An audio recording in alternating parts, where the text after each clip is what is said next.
नसरापूरची केस किरकोळ हाणामारीची नराधमाचा कोर्टात संताप आणणारा दावा। आधीच्या 2 गुन्ह्यात निर्दोष सुटल्यानं आरोपीला पश्चाताप नसल्याची चर्चा।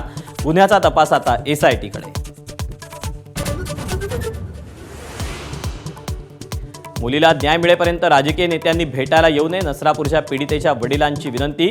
तर नेत्यांच्या फोटो सेशनवरूनही नाराजी।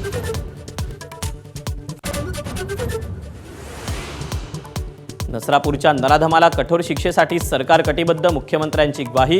विरोधक शक्ती कायद्यासाठी आग्रही, तर भोरमध्ये आज कडकडीत बंद। यवतमाळच्या चिमुकलीच्या मृत्यू प्रकरणात धक्कादायक माहिती। चिमुकलीचा मृत्यू उष्माघातानं नाही, तर तहान लागल्यानं झाल्याचा संशय। 5 राज्यांचा सत्ताधीश उद्या ठरणार। पश्चिम बंगालमध्ये मोठा उलटफेर होण्याचा सट्टा बाजाराचा अंदाज। तर बारामती आणि राहुरी पोटनिवडणुकीचाही उद्याच निकाल। परभणीचे शिवसेना ठाकरे पक्षाचे खासदार संजय जाधवांना उद्धव ठाकरेंचा धक्का। परभणी जिल्हा प्रमुखाची तडकाफडकी बदली। संजय जाधव एकनाथ शिंदेंसोबत जाण्याच्या चर्चेच्या पार्श्वभूमीवर संघटनात्मक बदल।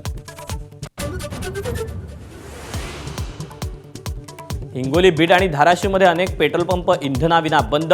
कॅन घेऊन वाहन चालक रांगेत, तर बीडचे नागरिक पेट्रोलसाठी धाराशिवमध्ये।